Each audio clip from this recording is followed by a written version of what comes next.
Bonjour et bienvenue dans cette nouvelle vidéo de Marty Spengler. Alors aujourd'hui, un nouveau projet. Vous le voyez là, un C15.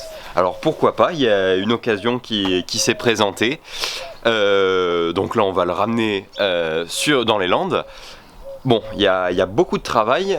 Le moteur, bon, il y a un petit problème, la distribution a sauté. Donc bon, j'ai hâte d'ouvrir le cache culbut, de voir l'arbre à cam tout tordu. Apparemment c'est ce qui nous attend dessous. J'ai pas encore pu voir le moteur parce que le capot est bloqué. Bon, ça on s'en débrouillera dans les Landes.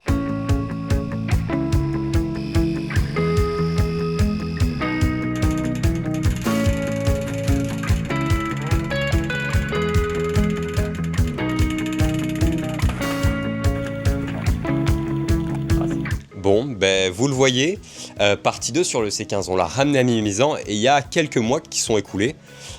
Maintenant on a le pont, donc vous l'avez déjà vu normalement, je sais pas encore, la vidéo est peut-être pas sortie. Et comme je vous l'ai dit, le capot inouvrable, mais genre inouvrable, donc je sais pourquoi. J'ai réussi à démonter mais du bout des doigts la calandre, une partie là vous voyez, la baguette juste ici, mais vraiment au bout des doigts je me suis vraiment fait suer pour réussir à démonter ce qu'il fallait, et j'ai réussi à voir le reveal.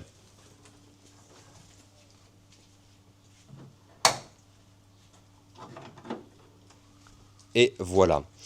Alors, bon, là on voit qu'il y a un truc qui manque, qui va pas, j'ai trop rien touché, hein. J'ai trop rien touché. Notre moteur, bon vous pouvez le voir, il est sale, on a toutes nos petits carnets, nos petites fiches d'entretien. Ici, ici, enfin un peu partout, vraiment pour le coup là-dessus, pas vraiment de problème. Et par contre, vous le voyez, notre cache culbut qui est démonté, donc je peux vous montrer ça tout de suite, hein, ce qu'il y a dessous. Donc là, on a un bout de culasse, voilà.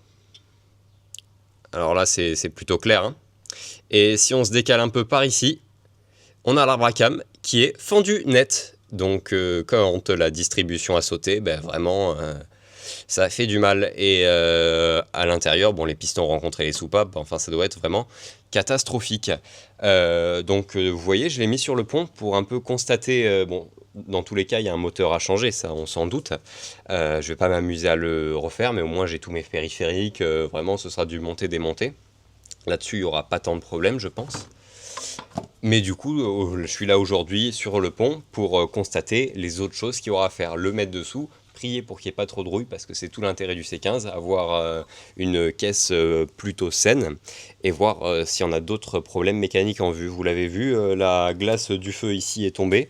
Donc pareil, à retrouver les pièces de C15, ce qui est bien, c'est que ça ne coûte rien, et ça se trouve très facilement. Il y a deux petits pets sur les ailes des deux côtés qui vont sans doute pouvoir revenir sans grand problème, et j'aimerais bien en faire un véhicule quand même relativement propre.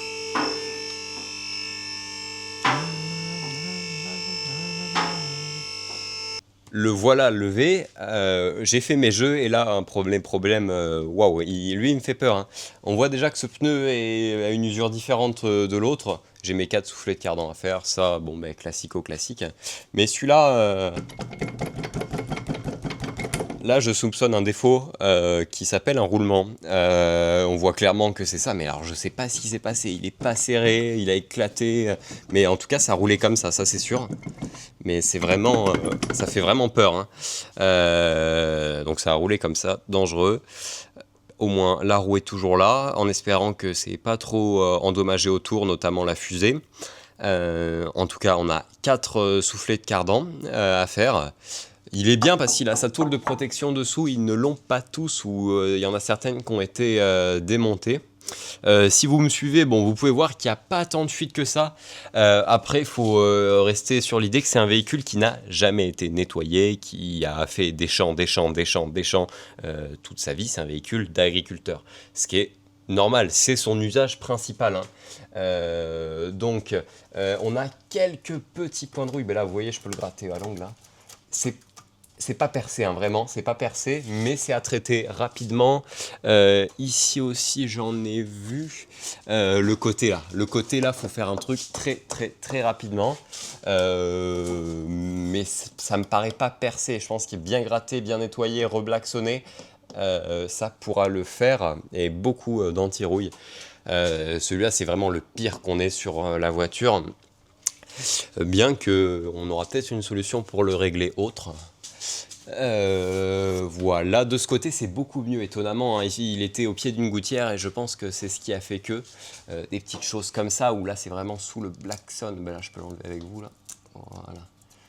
Là c'est peut-être un peu plus percé, donc il y aura peut-être une tôle à ressouder ou faire quelque chose, mais dans tous les cas il va falloir, comme on a fait sur la 203, comme on a fait sur la Cadillac, comme on va faire sur la 100NX, il faudra reprendre le châssis, gratter vraiment les points où ça commence à rouiller pour les protéger au mieux avec des bons produits faits pour ça. Si on se dirige un peu vers l'arrière, on voit que c'est plutôt bien. Là, on a notre réservoir, notre ligne d'échappement, elle est pas si mal. Tous nos silent blocks sont encore en bon état. On n'a aucun jeu dans aucune autre roue. Nos fameux amortisseurs arrière de C15, la plaie des mécanos. J'ai jamais eu l'occasion d'en faire, heureusement, parce que j'ai eu des échos sur le fait que c'est horrible à faire. Il y a une manipulation qui est extrêmement complexe. Mais heureusement, ils n'ont pas l'air d'être à faire. Notre roue de secours qui est foutue de chez foutu, mais ça, rien d'alarmant. Pareil, notre ligne, on va la redéposer, la repeindre. Mais globalement, je suis agréablement surpris, à part ce roulement, mais c'est pas non plus grand-chose. Si on fait une liste, on a des petits points de rouille, petits, ça dépend lesquels. 4 soufflets de cardan, un roulement, pas de fuite moteur. Bon, pas de fuite moteur, vous allez me dire, on s'en fout puisque le moteur, il va partir à la benne. Mais en tout cas, je suis agréablement surpris. Et vous allez voir ça, je pense qu'on a peut-être trouvé un moteur. Ben, vous le voyez, le donneur. Le voilà, alors va falloir le ramener à la maison, on n'est pas si loin. Et l'énorme coup de chance, c'est qu'il a exactement le même moteur que le mien. Voilà, je viens de le trouver. C'est une première génération. Bordeaux, ce qui n'est pas si courant, et vraiment l'avantage c'est son moteur, c'est exactement le même que le mien.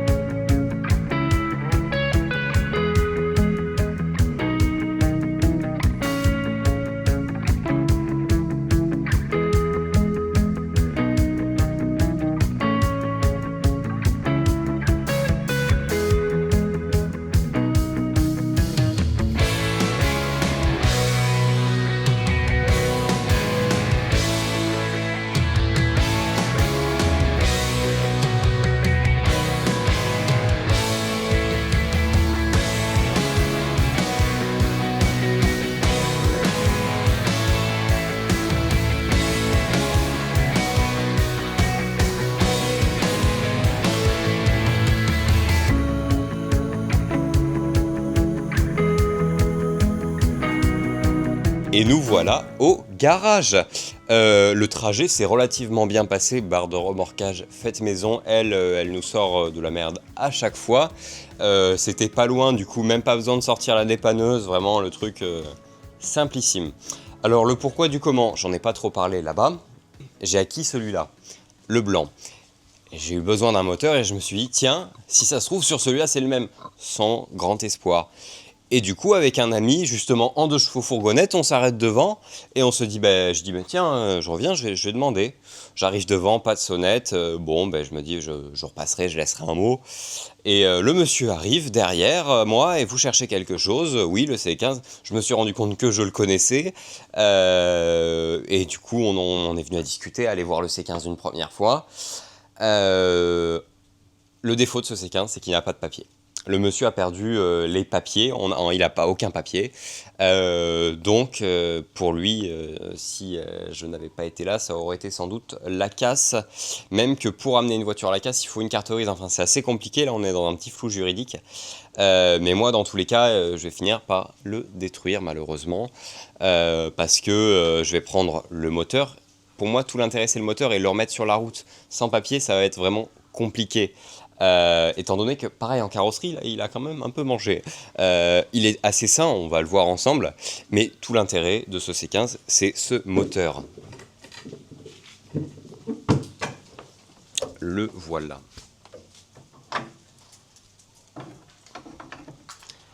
Alors, le gros avantage de C15, c'est son moteur, donc le diesel 4 vitesses, mais c'est aussi son kilométrage, 138 000 km. Pour un C15, c'est extrêmement peu. Pour le coup, le mien en a 240 000 le blanc. Donc c'est un moteur qui le remplacera avantageusement. Il a tourné il y a 16 ans. Donc il va y avoir un défi, c'est d'essayer de le remettre en route avant de le passer dans mon C15 blanc. Dans tous les cas, je ne vais pas faire le switch maintenant. Là, le défi, c'est de le remettre en route. Et c'est un projet qui viendra un peu plus tard. J'aimerais bien déjà avancer la Cadillac, la 203 en urgence plutôt, parce que j'aimerais beaucoup avancer. Ça ferait du bien. Alors, j'ai mis la batterie en charge, je l'ai enlevée tout à l'heure. Dans les premiers contrôles à faire, j'ai fait mes niveaux. Il y a de l'eau, l'huile, elle est relativement noire. Alors, j'ai regardé, j'ai quand même le carnet d'entretien et il n'a pas trop été entretenu de ce que je vois ou dans un réseau autre que les garages Citroën. On a quand même des traces d'entretien, c'est-à-dire ça typiquement c'est une feuille de vidange, donc je sais plus quand est-ce qu'elle a été faite, mais il a quand même reçu quelques vidanges, mais pas dans le réseau Citroën. Après, mes premiers contrôles avant démarrage, ce sont donc mes niveaux, bien entendu. Ma batterie, bon, elle est en charge, j'avais même pas de quoi allumer un voyant compteur, ce qui est tout à fait normal. Et il va y avoir ma distribution. Donc dans quel état elle est, s'il est toute craquelée, si ma courroie est toute craquelée, toute foutue, bah là je vais même pas essayer de le faire tourner, ça sert à rien de prendre de risques. Donc va falloir que j'enlève mon cache, donc enlever ma roue avant droite, enfin il y a un petit travail à faire là-dessus. Et j'aimerais bien regarder à la fois mon niveau de gasoil et l'état de mon gasoil. Enfin il a 16 ans, donc j'aimerais bien voir si j'ai une vidange sur mon réservoir pour lui remettre un peu de gasoil frais. Puis après opérer quelques autres contrôles et tenter un démarrage. Nous voilà dessous et c'est pas si mal. Le train avant est assez rouillé, mais rien de perforant ni qui abîmerait réellement. Donc carter d'huile, bon ça il sera repeint, sablé, propre, hein. On va faire un truc propre quand même si c'est un C15. À l'avant, sur le mien les soufflets de cardan étaient pourris, là ils sont nickel. J'ai aucun jeu dans aucune des roues, très bien. Après, il semble vraiment propre. Ma barre stab pourrie par contre, ça va savoir pourquoi. Mais tout le reste, vraiment la caisse, elle est très propre. Les longerons, les bas de caisse. En fait, c'est plus les trains roulants qui sont abîmés sur celui-là. Vous voyez, ça donne pas envie. Hein. C'est pas très propre. Bon, après, c'est un C15, on l'excuse. Hein. La ligne n'est pas belle non plus, mais bon, il est resté 20 ans dehors, quoi, donc on peut vraiment rien dire. Donc sur notre réservoir, a-t-on une purge? Même, bon, s'il n'y en a pas, c'est pas grave, hein, j'avais vu qu'il restait quasiment plus de gasoil. On va aller lui remettre 5 litres et puis on verra bien ce que ça donne. Bon, là, je vais sortir ma roue pour accéder à l'intérieur de l'aile. Et au pare-bout pour vraiment pouvoir le dégager et accéder à mon cache distri.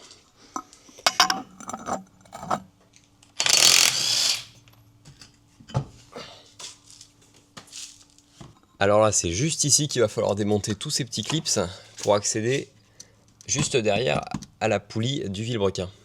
Bon, mes caches distri sont retirées. Je suis plutôt agréablement surpris. Après, je ne l'ai pas tordu. Là, vous pouvez le constater. Bon, tu vois qu'elle est sale, quoi. Mais elle fait pas pourrie non plus. On voit qu'il n'est pas craquelé entre les dents, là. On voit notre galet tendeur juste ici. On voit qu'elle est vraiment pas craquelée entre les dents, qu'elle est pas si mal. Donc, je vais continuer à opérer des contrôles. Et un autre contrôle que je peux faire dès maintenant, c'est voir si le moteur est bloqué. Alors, douille de 22, cliquez et normalement vous allez le voir tourner ici. Je vais le faire tourner au vilebrequin dans le sens inverse. Allez, 3, 4. C'est pas bloqué. Bon, ça je m'en doutais un peu, mais c'est bien de l'avoir tourné. Bon, là c'est un peu dur parce que je suis en compression. Voilà, toc, là j'ai passé la compression. J'ai un peu de dépôt dessus. Ça fait bien liquide de refroidissement séché. Ça y ressemble un peu. Je peux quand même regarder un peu partout là, qu'elle soit pas... On va lui passer un petit coup de soufflette bien sûr. Hein. Mais à moins que il y ait une fissure ou une craquelure à un endroit bien particulier, je pense qu'on va pouvoir tenter un démarrage avec cette courroie. Bien sûr, quand le moteur sera déposé, on fera la distribution, on fera tout l'entretien nécessaire. Cela va de soi, le kit avec l'égal étendeur, il coûte 30 €. La pompe à eau, elle coûte 25 €. C'est l'avantage du C15, rien n'est cher. Bon, pour le coup, c'est notre courroie d'accessoires qui, elle, oulala, là je confirme le décès total. Mais ça, c'est pas dérangeant. J'ai débloqué l'alternateur au tournevis avant et à la clé, parce qu'effectivement, il était bloqué avant de vérifier que le moteur soit bloqué. Je préfère vraiment qu'il n'y ait trop rien qui force sur le démarreur et la batterie. Là, je vais contrôler tout le long de ma courroie quand même, que tout aille bien. Ça me semble bien normal. Mais globalement, ça va. J'ai peut-être un début de fuite d'eau sous la pompe à eau là. Mais ça, normalement, il est en eau, donc ça doit être juste un très léger suintement. Je prends le temps de vraiment bien regarder entre toutes mes dents. Mais vraiment, je vois ni craquelure, ni grosse fissure. La compression est pas mal.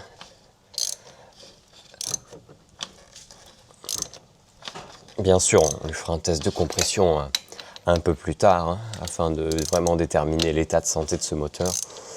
Mais à 130 000 km sur un moteur aussi fiable, ça m'étonnerait qu'on ait de trop mauvaises surprises. Déjà là, la distribution reste une bonne surprise. Là, on voit qu'il est bien. Je vais remonter tous les caches. On va pouvoir essayer de regarder par le bouchon de remplissage dans quel état est notre gasoil. On va aller en chercher un peu. Et puis on va mettre une batterie et voir si ça marche.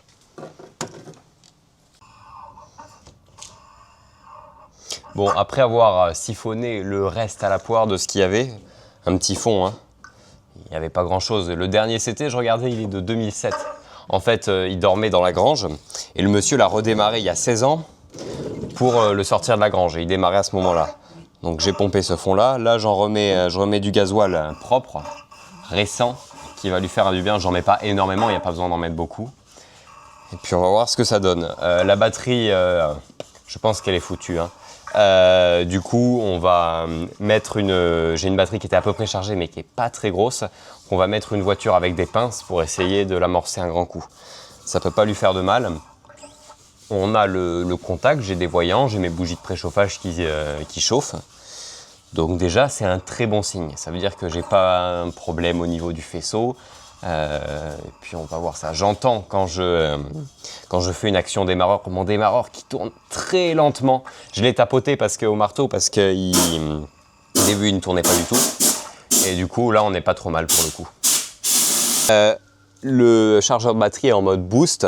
Je pense qu'on peut arriver à un truc. J'ai remis un peu de gasoil comme vous venez de le voir et là je croise les doigts. Premier essai, il n'y a pas de défaut, il a déjà tourné avant. Bon, je pense pas que ça le fasse tout de suite. Donc déjà, j'ai mes voyants, vous pouvez venir les voir. Juste ici, quand je vais mettre mon contact, mes voyants, huile, donc forcément. Et là, préchauffage, on attend qu'il se coupe.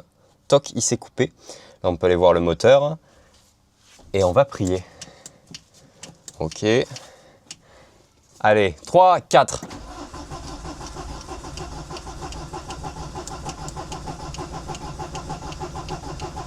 Allez mon gros.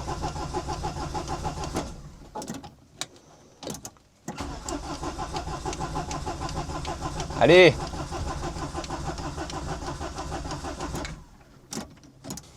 Bon, j'aimerais bien voir si j'ai du gasoil qui arrive.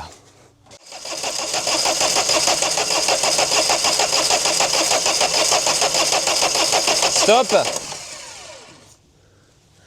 Alors... Réfléchissons. Mon arrivée de gasoil, elle est où? Elle se fait là. Ici, pompe. Donc, je peux essayer de démonter mon arrivée. Ça, c'est mon retour du filtre. Qui est forcément... Voilà, ici. Bon, ça démarrait pas pour une raison simple. J'étais persuadé que ma jauge était bloquée, ce qui était possible, parce que je pensais en avoir mis une bonne quantité, mais à la poire, on se rend pas trop compte. Et en fait, j'en avais pas mis assez là. Quand je mets le contact, vous pouvez venir voir. Quand je vais mettre mon contact, ça va monter.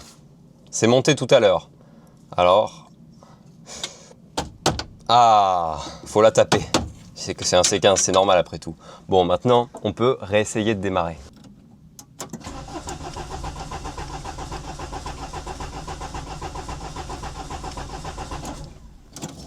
Bon, j'aimerais bien vérifier si j'ai du gasoil qui arrive maintenant.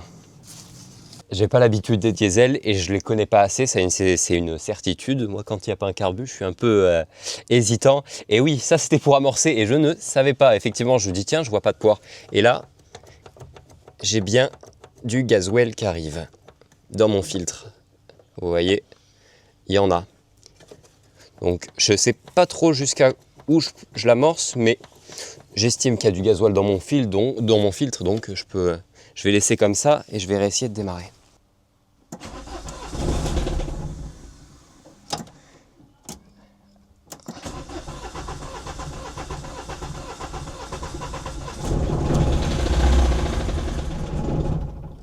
Il tient pas le ralenti. Après des tentatives, longues tentatives, on s'est tourné vers l'étouffoir. On a sorti l'axe de l'étouffoir. Du coup, s'il s'emballe ou pour le couper, va falloir que, s'il s'emballe, c'est possible quand on redémarre un vieux diesel, va falloir que j'éteigne, que je mette ma main pour couper l'arrivée d'air. Et la dernière fois, là on le fait à la nourrice, il a tourné pas trop mal jusqu'à tomber en panne sèche. Donc on va réessayer et en espérant que c'était des petites saletés qu'il y avait dans le circuit et que c'était le temps que la pompe se remplisse. Vas-y. Putain.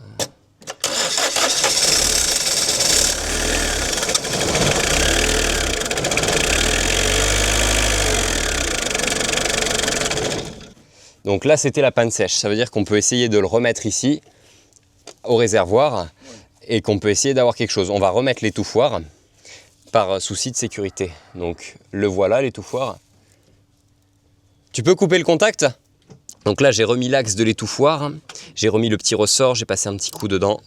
Donc là, je resserre. Je vais remettre cette durite ici. Toc, toc. Voilà. Tournevis. Bon, c'est un peu le bordel là. Il serait temps qu'il pète. Bon, je pense que c'était à la fois des saletés et à la fois le temps de le re-remplir. Après un énième montage, il se trouve que j'ai une grosse prise d'air ici parce que quand je le mettais en pression, pop, j'avais du gasoil qui sortait. Regardez-moi ça, quoi. L'aile, elle paraîtrait presque en bon état à cause du gras. Donc là, pompe d'amorçage, celle qui a fait exploser sur la Cadillac, ça vous l'avez vu ou vous le verrez dans une prochaine vidéo. Et là, normalement, on n'a plus de prise d'air.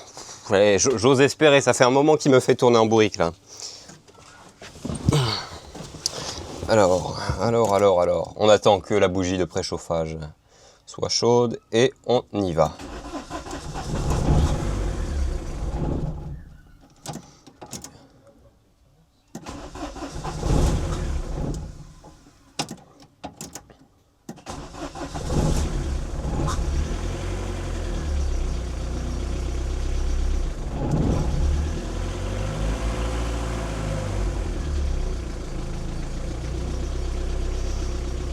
Bon, je la tiens au pied parce que je pense que si je lâche, elle va pas trop aimer. Je mets pas de grands coups d'accélérateur parce que la distribution, même si elle me paraît en à peu près bon état, elle n'est pas parfaite. Merci. Mais ça démarre. Ça pue, mais ça pue. Alors...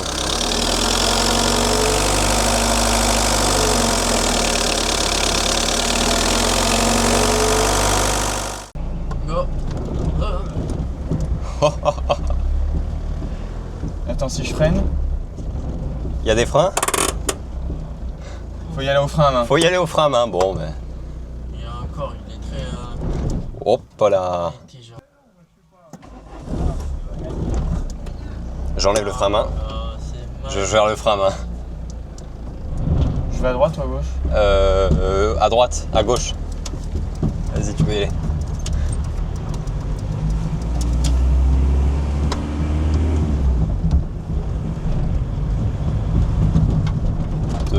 Vas-y, freine. Ah oui, merde, c'est moi qui fais les freins. Freine. Mais je freine à fond. Allez, trouve la marche arrière. Là.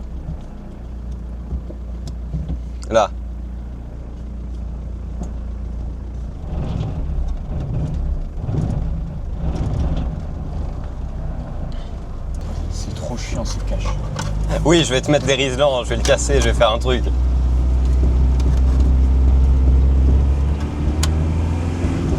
Oh, la deuxième. Je vais te déjà passer en deuxième. Va pas trop vite parce qu'on n'a pas de frein. Ah oui, c'est vrai. Vas-y, freine. Là, je suis à fond, là, tu vois. Là, j'ai pilé.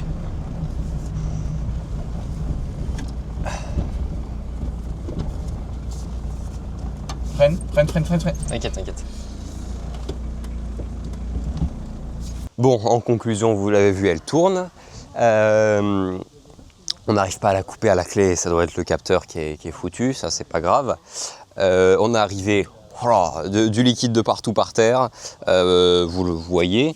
En fait, c'était juste le bouchon du radiateur qui était mal fermé, c'est ce que je pense, parce qu'il était relativement mal fermé. On l'a à peine touché que... Donc bon, ça doit être ça.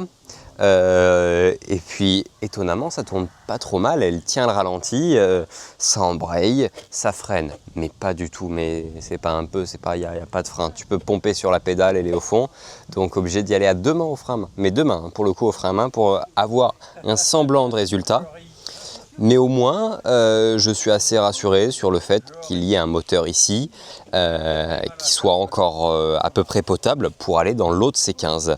Après, il servira sans doute de banque de pièces. Ça aurait été marrant de le refaire démarrer et ça m'aura confirmé l'état du moteur surtout. Et ça, c'est très important pour la suite.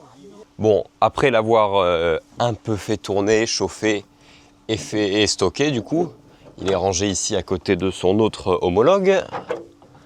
On en est là. On peut comparer directement juste à côté ces deux moteurs. Celui-ci est de 1999 et celui-ci est de 1990. Donc on a quelques différences au niveau de la pompe à gasoil, etc. Ce qui n'est pas non plus flagrant, on pourra adapter, on va juste se renseigner avant. Mais les moteurs restent compatibles, là-dessus aucun problème. Et puis il va y avoir un peu de travail de switch et ne serait-ce que de nettoyage parce que j'aimerais bien un truc assez propre. Donc dans la prochaine vidéo sur les C15, ce ne sera pas tout de suite. Il y a d'autres projets qu'il faut avancer avant, notamment la 203. Vous me la réclamez tout le temps, ça va arriver, ne vous inquiétez pas, j'ai retrouvé des pièces. C'est le temps qui me manque, plus qu'autre chose. Bon, je vous dis à bientôt pour une prochaine vidéo de Marty Spengler. Au revoir.